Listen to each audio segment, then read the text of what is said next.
What if we could love the way Jesus did? Passionately, faithfully, powerfully. What if the way we love could make a difference in the world around us?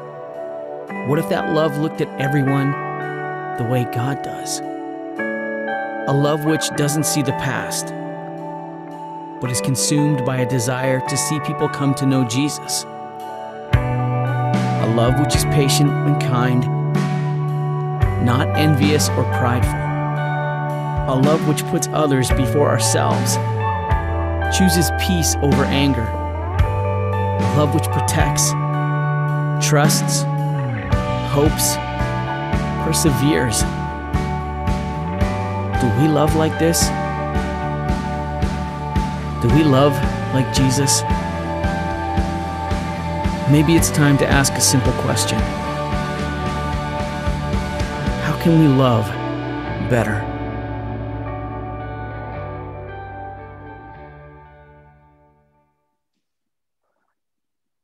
Good morning, Supply.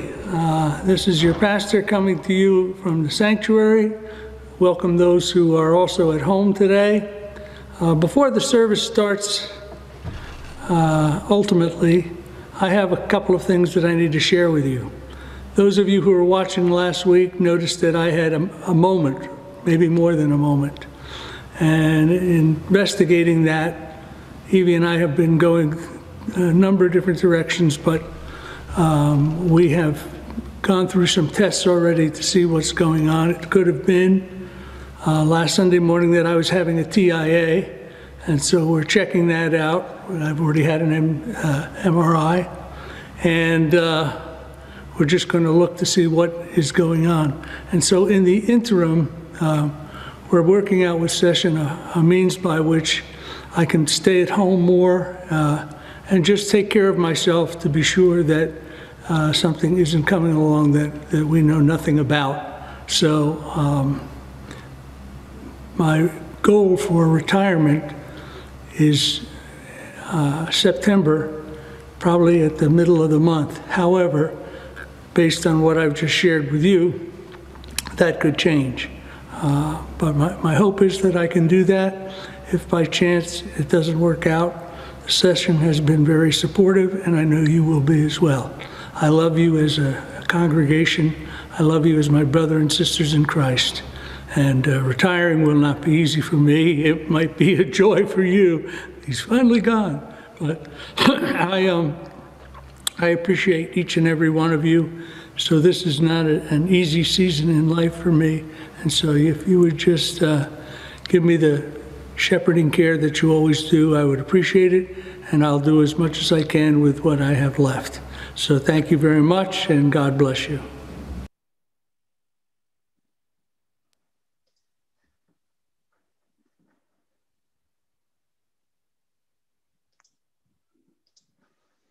Due to a tough week with Pastor Don has had and all he is going through, we have pre-recorded his sermon for today's service to allow him some much needed time to rest. And let me go over the announcements with you today. Thank you all who continue to give support the ministry of Christ through Supply Church. You may place your offering in the collection plate in the narthex on your way out of church today, or you may mail it in or give online through the website, supplypc.org.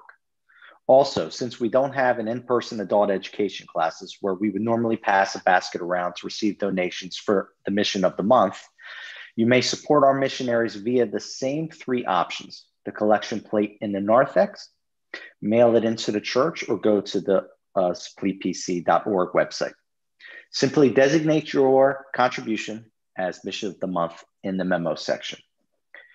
The annual congregational meeting of Supply Presbyterian Church will be held today immediately following the worship service, both in person and by Zoom.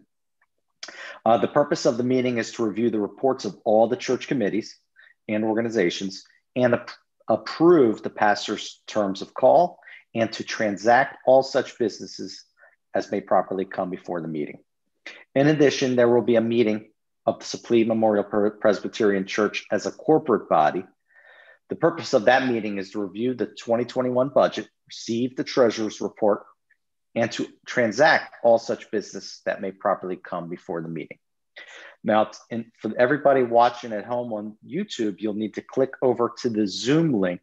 And if you could please do this, it would be greatly appreciated because we do need a quorum. And the church emailed out the Zoom link yesterday. I received mine right around 2 o'clock to your email address. So if you would go find that email, please click on the Zoom link, join us immediately following this service. That would be greatly appreciated. And hard copies of the annual report are available in the narthex, and a copy was also emailed out to each member last week. A new updated church directory is also available in the narthex. Please take one per family. Our adult education classes continue this week at 11 a.m. via Zoom. It is Life Lessons from Colossians, The Difference Christ Makes, taught by Jay Eibner, Russ Hensel, and Chuck Warmington. You can find the Zoom link on the events page of the church website. Women of Supplee, bring your daughters, neighbors, and girlfriends and join us for an hour of fellowship and crafting on Saturday, February 13th from 10 to 11. We will make a cozy blanket or scarf while we learn arm knitting. No previous experience or special tools are needed, but you must purchase a kit beforehand. See the website for details. Again, suppleepc.org. The event will be held both in person, and that will be a limit of 10 people. So if you'd like to come in person, please sign up quickly, or via Zoom, which is unlimited. Please call the church office to register, and this event is being held in place of the Valentine's brunch that is held every year. The deacons will have 2 events in February for you to participate in and serve in our community. First, we are collecting specific items for the interfaith cupboard. Second, we will be collecting baked goods for the Whosoever Gospel Mission for Valentine's Day. Please see the supplement or e-blast for details and drop-off information. And thank you. As an addition to Supplee's COVID-19 response, the church office will be open during nursery school hours only, and that is Monday through Friday, 9 a.m. to 3 p.m. Anyone who wishes to enter the building should call the office first at 215-646-4123. And all visitors are requested to provide contact information for contact tracing purposes. And please, if you are not feeling well, do not come to the church building for any reason. And for Sunday in-person services, please continue to make reservations. Masks must be worn on Supplee premises at all times. And please see the church email blasts and website for more information on happenings here at Supplee. And that concludes our announcements for this morning. So what I'd like to do now is everybody in the sanctuary, please stand and greet each other with a friendly wave. And for those worshiping at home, please take this time to leave us a comment or a like and let us know that you are worshiping with us today. Our call to worship is based on Psalm 118. God is our strength and salvation. Therefore, we will sing with great joy. This is the day that the Lord has made. Let us be glad and rejoice in it. Oh, give thanks to God, for he is good. His love will never end. Praise the name of God. Amen. And I'd like to introduce our hymn, the hymn of declaration. Ye servants of God, your master proclaim. And that is found in the hymn book, page 477. Amen.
At this time, I would like to invite Karen Walters up to introduce our Mission of the Month for February. Good morning, everybody. Can you hear me? Okay.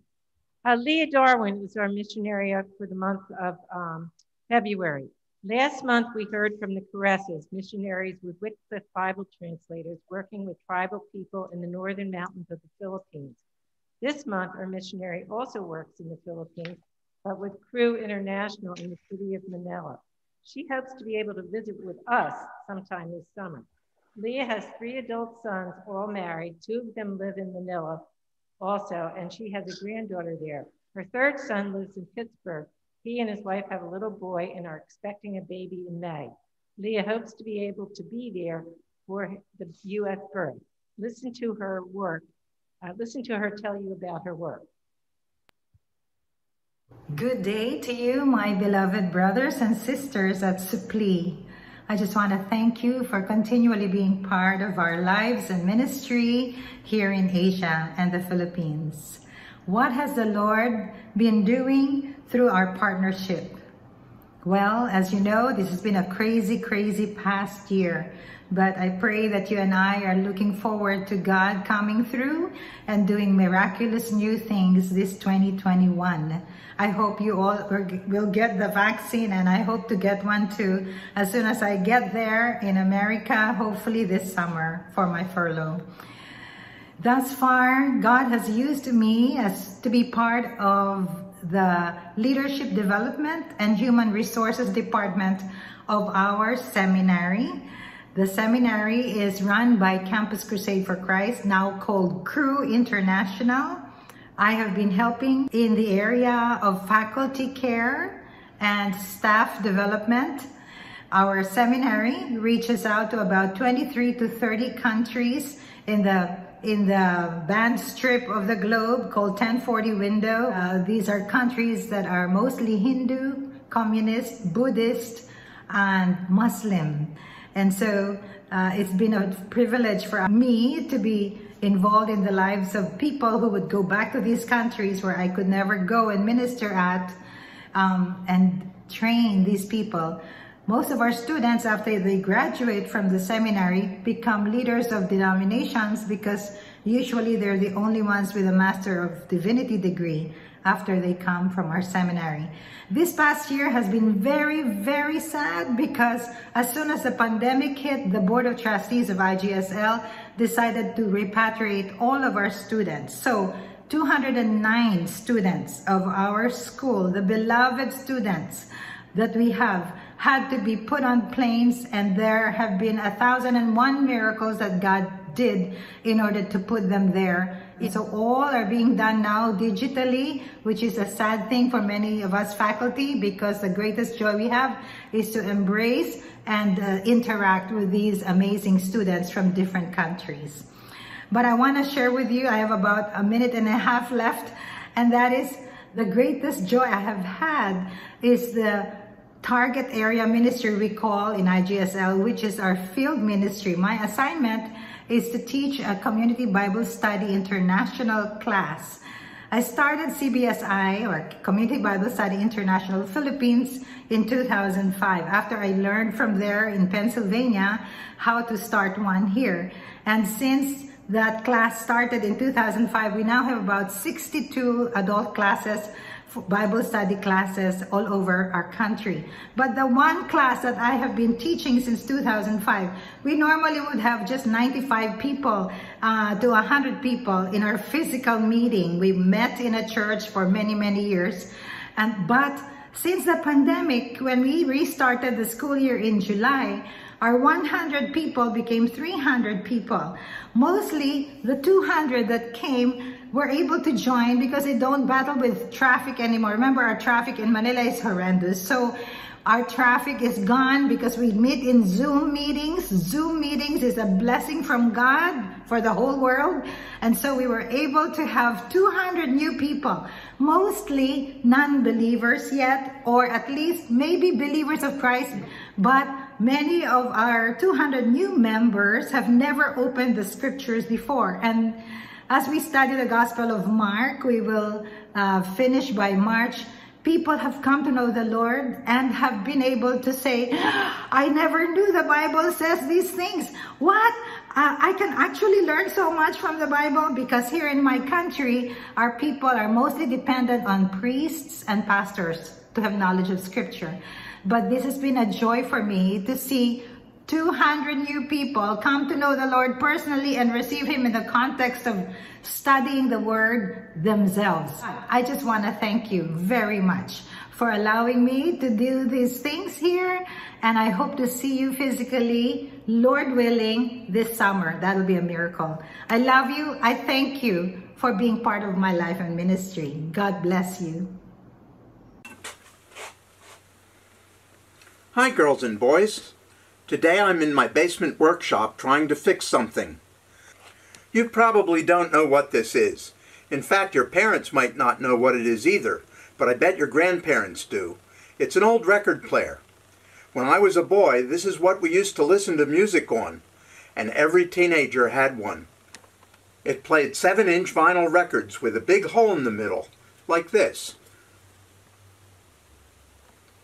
We called them 45s, and each record had 2 songs, one on each side. But this old record player is a mess, and I'm trying to fix it. Let's look inside.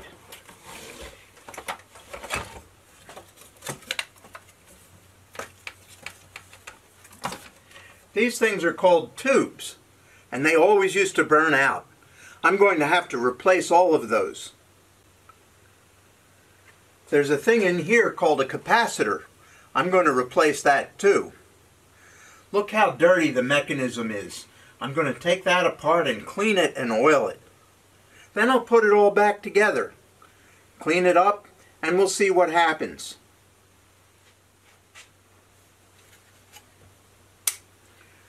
Well, it's all back together now. I can put a stack of records on it and it'll play them one at a time. Let's watch how it does it.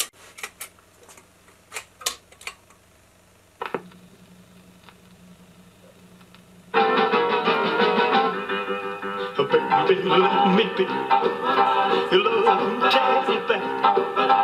Put a chain around my neck. There's a word I could use to say what I did to this record player. I could say I resurrected it. Resurrect means to bring something back into use. It can also mean bring something back to life. Jesus once told his disciples, I am the resurrection and the life. He who believes in me will live even though he dies. What do you think he meant by that? I think he meant that if we believe in him and follow his teachings, even after we die, he'll resurrect us to live with him in heaven. What a great promise. Remember when we talked about bread and said that Jesus nourishes us? We talked about light and said that Jesus teaches us. Then we talked about the gate and said Jesus protects us. We talked about the shepherd and said Jesus takes care of us. We talked about the way and said Jesus points us in the right direction. If we let him do those things, let him nourish us, teach us, protect us, and take care of us and show us the way, he promises to resurrect us to be with him in heaven.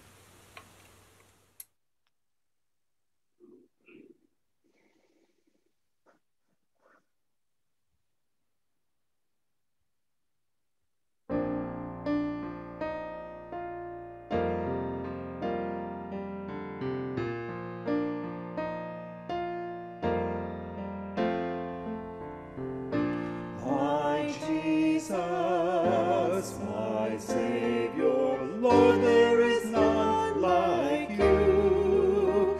All of my days I want to praise the wonders of your mighty love. My comfort, my shelter, tower of refuge and strength.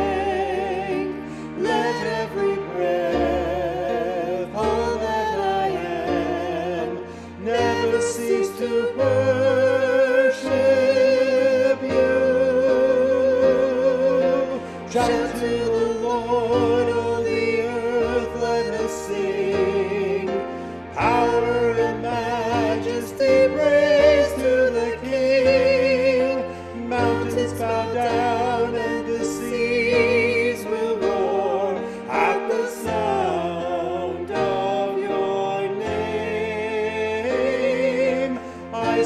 for joy at the work of your hands. Forever I'll love you, forever I'll stand. Nothing compares to the promise I have in you.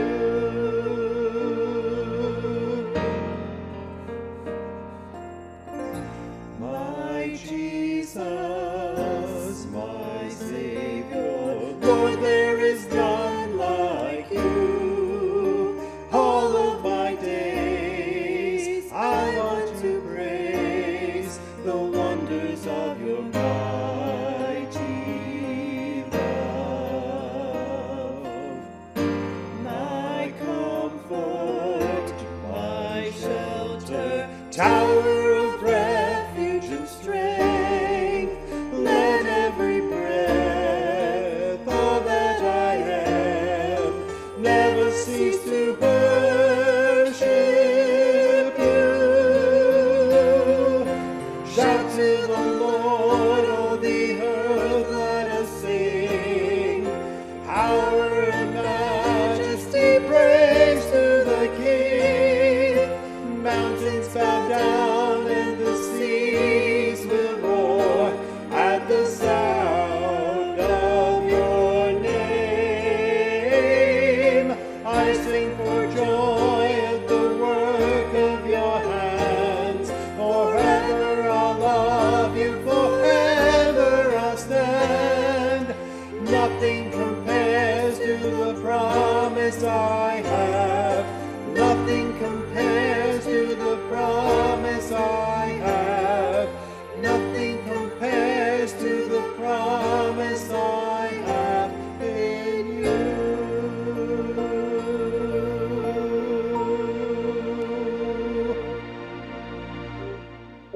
The end. As the deer panteth for the waters, so my soul longeth after thee. You alone are my heart's desire, and I long to worship thee.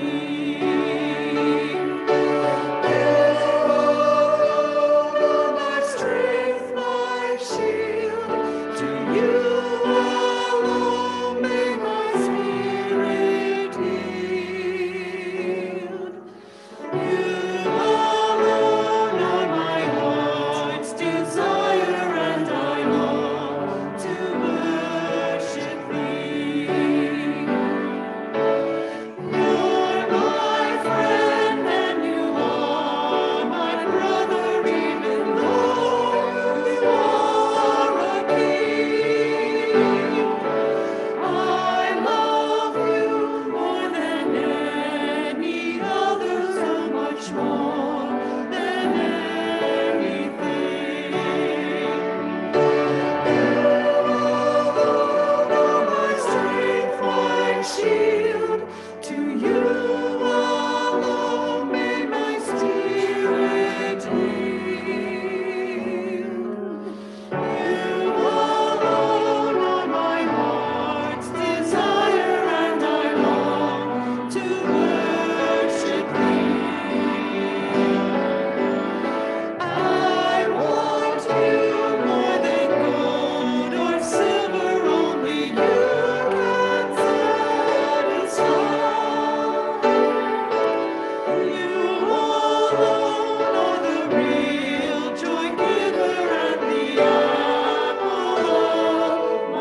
Today's scripture reading comes from Luke chapter 1, verses 39 through 45. At that time, Mary got ready and hurried to a town in the hill country of Judea, where she entered Zachariah's home and greeted Elizabeth. When Elizabeth heard Mary's greeting, the baby leaped in her womb, and Elizabeth was filled with the Holy Spirit. In a loud voice, she exclaimed, "Blessed are you among women, and blessed is the child you will bear. But why am I so favored, that the mother of my Lord should come to me? As soon as the sound of your greeting reached my ears, the baby in my womb leapt for joy. Blessed is she who has believed that the Lord would fulfill his promises to her." All right, as we examine God's words together this morning, let us look to the Almighty in prayer.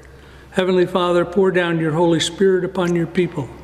Enable us to glean from your word those things that are edifying and those things that are helpful for our pilgrimage in Jesus Christ. We pray this in his name. Amen. How much of your everyday agenda are you willing to let go of for the sake of Christ? Is it more important for you to be right, or more important for you in each and every situation to be a representative, an ambassador for the Lord, a witness for the kingdom of God? Do we as believers make every effort to meet people where they are, or is it more important for us to have them be where we want them to be?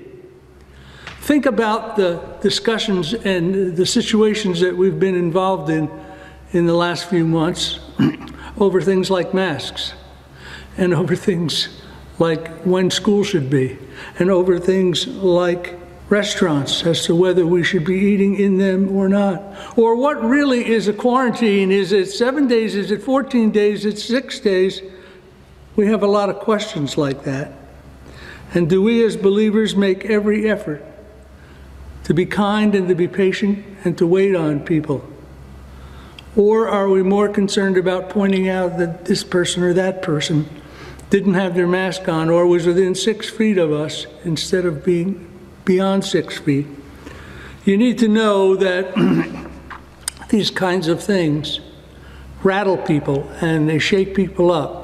And so it's important for us to draw close to the Lord, who is the center of our life and the one who ultimately is in control. You need to know that the church at Corinth that Paul was addressing found itself smack dab in the middle of Sin City. It was sort of like the Las Vegas of Corinth. And in that situation, we found, or you would find, that there was prostitution, it was rampant, and pagan ritual was commonplace. The Greek philosophers took over the thinking part of the area, and they kind of designed things their way and with their thought process. They seemed to be feeling that they were above everybody else. And so much of the culture was affected by the foundations of philosophers as opposed to the scriptures. Into this hodgepodge of fledgling churches comes a church like Corinth, comes a church like Maple Glen. And many churches today would find themselves in the same situation. People who have no idea or have a little idea of what freedom in Christ is all about, and go this way and that way, hither and yon, and sometimes fall away from the meaning of the cross and the love of Christ. And so sometimes you would find both in Corinth and sometimes actually where we live, people got obnoxious. People were unforgiving. People were quick to point things out and not so quick to think things through. And so maybe you've had a situation like this. You pulled into the grocery store and you're sitting in the parking lot and you see someone pull in and they get out of their car and they're headed into the store, and it's obvious that they don't have a mask on. Now you have to decide whether you are going to be The one who's a little bit patient and gives a friendly reminder? Or the one who becomes the four-star general and says something like, "Don't you know that you have a mask to put on? You should put it on right now, or don't bother going in." Or, I don't know if you know it, but you probably would like to know that you're not wearing a mask right now. And if you need one, let me know and I'll be able to get one for you. Let us set the stage. The church at Corinth and many of the churches in that area had strong feelings, real strong feelings about what the definition of a Christian was. Apparently, several small groups within the fledgling church headed to a particular doctrine that they were attached to. It wasn't necessarily Christian or theologically correct, but they had one nevertheless. So after Paul departed from the church at Corinth, which was a mixed bag, some who still held on to the truth and some who were making the truth fit their own needs, Paul went back on his missionary tour. And while he was gone away, some thorny practical questions presented themselves within the church fellowship. Situations like this: a man was living with his father's wife, and it's addressed in 1 Corinthians 5:13. Or another question that came up in this group now of believers that had been affected by the outside individuals like the Gnostics. Well, another question was, or should believers get married at all? Now, you think about that. Note how that comes right up to today. Because if you're Roman Catholic and you are a priest, you're not allowed to have a wife. You must be celibate. So some of these things that we read in the scripture, we forget that they have implications in our lives today too. Other questions too, like how do believers handle litigation? You know, the neighbor has a tree and the root of the tree is on one side of the fence, but the leaves on the tree seemingly fall on the other side of the fence, and there's been arguments for years. So how does that get settled? And then comes the subject of our text for today, food that is offered to idols. Now, Paul was asked to rule in this question, but before I speak about what he said, did you ever think about this? It's Thanksgiving time. And notice what we do with our time in terms of where our agenda tends to lie. Mary, did you get a turkey yet? Oh, yes. It was 23 pounds. I don't know how we'll ever get it in the oven, but my, oh my, it is just a wonderful, wonderful turkey. It's beautiful. All the relatives smile as the grand turkey finally makes its way to the dining room table, and everyone gets ready to consume. In some instance, there's a sense in which that whole little fiasco doesn't remind us at all of the blessings we have in Christ or all that God has provided for us. In essence, it's a little bit of a form of idol worship, actually with a dead animal. So we ought to think about the things that we do and the purpose behind them and our reactions to them. 1 Corinthians 8, concerning food offered to idols. Paul was asked to rule on this because there had been division within the body, two conflicting opinions. In Corinth and many other cities of the first century, meat sacrificed in pagan temples was sold in the marketplace. It was sold in the marketplace to anyone, whether one was a believer or not. Often in the pagan rite, only a portion of the slaughtered piece of meat was consumed. The rest was thought to be unclean. If any part of the animal was religiously tainted, then none of the meat could be eaten by a believer. This was the group within the church that thought it's sinful to eat meat, advocating either go to a restaurant or do the slaughtering in your own backyard, but don't do it here at the temple, and don't take what is not a part of our custom. The opposing group within the church said eating this meat had no effect on a person's religious life, had no effect on their witness. Paul outlines these reasons. He says, listen, idols are not reality. There are no other gods. There is just one God, and you know that. Thus, there developed a great controversy between the two groups in the church. One I would call the veggies, and the other group I would call where's the beef. What Paul advises the church concerning meat offered to idols was a mixture of theology and common sense.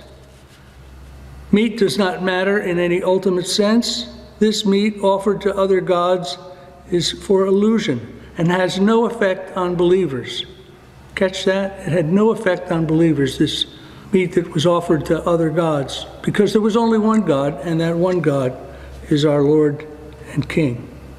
Second comes a surprise. Paul says there's a matter that outweighs having theological knowledge, that is being smarter, theologically speaking, than the next person.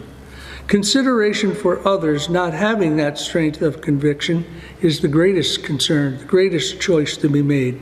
These persons may be weaker for certain reasons, slow of thought, whatever the case may be, but Paul suggests, out of loving concern, the strong ones, those who are more affluent, those who perhaps are more educated, could undermine the members' faith development if they didn't come alongside and care for them and accept them.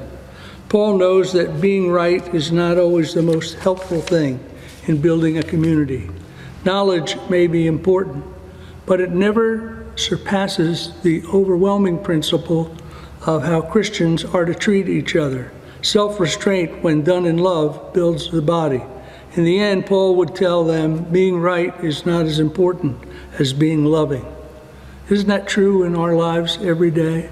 That we come against things and we have the choice of doing the loving, the caring thing, or we can choose to be people who want to dot every I and take care of everything by the letter of the law.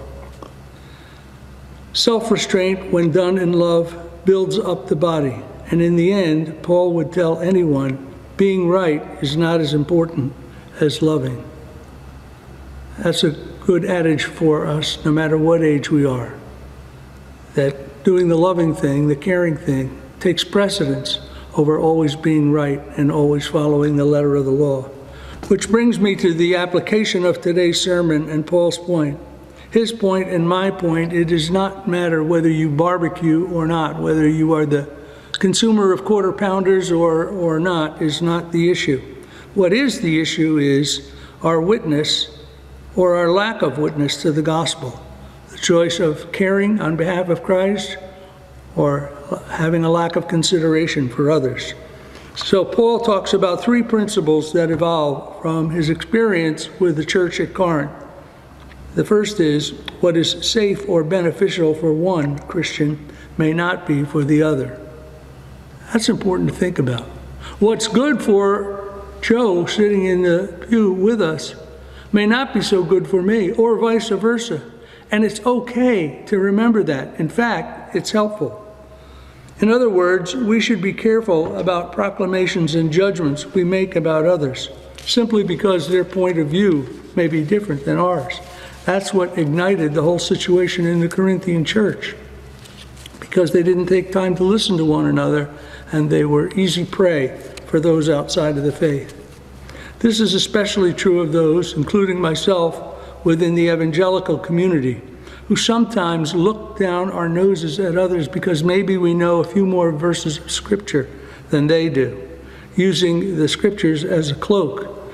And instead of opening up dialogue, they close it right away by, yes, but Matthew such and such says this, and then you've lost an opportunity to lead someone to Christ. Let me cite for you three examples. Some of us have lived within a certain spiritual vocabulary for years. Well, I've never heard him use the name of John Calvin. Do you know the sermon that he gave today, he only mentioned Jesus 5 times. You would think that 15 or more would be the case, since he doesn't use the expression born again. I really wonder whether this guy is a Christian or not. If it's not written by Tyndale or Zondervan or Erdmans, why would you read it? I mean, they're the key evangelical publishing So why would you look beyond that? And I'm using overkill, but I'm trying to make a point. Example number 2. Well, you know what? We went to have communion, and when we got there, what we found out was they didn't serve any wine. Now, that's not our tradition. That's not what we do. How could communion be effective if we have it with grape juice instead of wine? Rather than it becoming an opportunity to grow together, it too easily became an opportunity to choose up sides. I don't know if you realize this about wine in a Presbyterian church, but the reason primarily why you don't have wine at communion has nothing to do with things we would assume at first. But what we are trying to do is make sure that if someone was an alcoholic and they came to communion, that it wouldn't put them in a difficult position. We don't also give wine to children who are 3 or 4 years old. They don't exactly fit the age of majority. So it's important for us to think things through and realize that because we do something different than anyone else, that doesn't mean that they're wrong and we're right. Example 3, I don't call it contemporary worship. I just call it Pete and repeat. It's too loud. It's not worship, as far as I'm concerned. They have no enthusiasm to them. To me, it's like a funeral. It doesn't qualify as inspirational worship. By now, I think you've got my point. Paul isn't simply speaking to the Corinthians. In fact, he might have shared one of his long letters to a group like us or some other churches that we know. In fact, he might have long letters for the evangelical church of the 21st century. What is safe or beneficial for one Christian may not be the same for another. And it doesn't mean that what they are singing is theologically bereft or that one type of music is better than another. What it does mean is that you need to ask the question when a comment comes up like that. Good time to ask, well, what does the Lord think? Does the Lord find this acceptable? Then who are we to sit in judgment? The second principle is that spiritual maturity or discernment requires love as well. Did you catch that? Spiritual maturity is connected, it's hooked with love. That's what it means by knowledge puffs up and love builds up. Paul's point, I believe, is that if you really want to win others for the Lord, it may be more helpful to demonstrate how much you love the Lord as opposed to how much you know the Lord. For example, and important as scripture memorization is, if we didn't live out its message, it hasn't done a very good job of bringing others under the umbrella of God's kingdom, of helping them to understand what it means to be a believer. In his book, The Season of Life, author Jeffrey Marks tells the following story. Joe Ehrman was a football player for the former Baltimore Colts and then the Baltimore Ravens. And upon his retirement, he decided that he would coach a high school team. And he did. And he started the season this way. This was the way he taught his players. It doesn't fit so well with the mainstream of philosophy, sports philosophy, if you want to call it that, that exists today and that our young people are exposed to on a constant basis, that you got to get a trophy, that you have to win. But what Coach Erdman did surely fits with the gospel of Christ. And I presume that the Lord will be pleased with his efforts. Here's the mantra that he taught his high school team.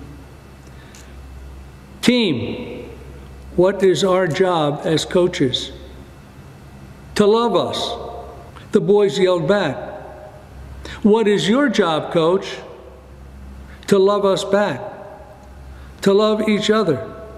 The boys responded, and somehow I envisioned the Apostle Paul giving the same kind of advice to the Corinthian Giants, or whatever was the athletic team there. Encouragement to live out the faith. The third principle in this text is that believers should not demand certain things if they end up becoming detrimental to gospel and to those around them. Some would regard this as the Peter principle. You'll note that Paul was telling the Corinthians certain things about meat and so forth, but in order to be able to win them, in order to be able to get their attention, he put the meat aside and practiced the Peter principle, that is, coming alongside someone, even though you may not agree with them. Paul's reminder to us is that younger Christians and those who are younger in the faith are always watching. Always watching. All you have to do is give a glance someday and you'll notice that people are watching. They're looking at you and they're looking at us and they want to know what the do's and don'ts are. They want to know what to say, they want to know what not to say. They want to know what is efficacious and what is not. Paul says, don't let your need to be right get in the way of your ability to go the extra mile so that someone might meet Jesus at the cross. You remember the 3 questions that I asked you at the beginning of this message. I want you to think about them now, brood on them just a little bit in terms of how you would have reacted if you were in Paul's sandals. How would you have handled a situation where you have 2 groups of people who are both very nice, but one's misguided and the other is not? How do you reach them both? How much of your agenda, your daily agenda, are you willing to give up for the sake of the gospel? Number 2, is it more important for you to be right or to be a witness to the kingdom of God? And finally, do we as believers make every effort to meet people where they are, practice the Peter principle, or as if it is more important for us to get them where we think they should be? That last one, for me, is a big one, because I think sometimes we forget about how powerful we try to be in influencing someone to do something that they simply don't want to do or are not ready to do. And our job is not to be a bulldozer, but to be a lover of the children of God. Our Father in heaven, we thank you for the opportunity to worship you today. We thank you that you accept us when we find ourselves being led down the wrong path. We ask, O Lord, that you'll help us not to get excited about things that really don't matter, not to make a mountain out of a theological molehill in order to win someone for us, but not for the Lord. And so we pray that your loving hands will be around us, particularly families who have gone through loss, like the Clarks and the Gibsons and others. And we ask that you'll watch over them and watch over us in the days ahead. And so we lift our voices together singing, or saying, Our Father, who art in heaven, hallowed be thy name. Thy kingdom come, thy will be done, on earth as it is in heaven. Give us this day our daily bread, and forgive us our debts as we forgive our debtors. Lead us not into temptation, but deliver us from evil. For thine is the kingdom and the power and glory forever and ever. Amen. Okay, thank you, Pastor Don, for that wonderful sermon. And now I'd like to introduce our next hymn, The Church's One Foundation. From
May the Lord bless you and keep you. May he cause his face to shine upon you. May he lift up his countenance toward you, his special child, and give you the peace that only he can provide. Amen.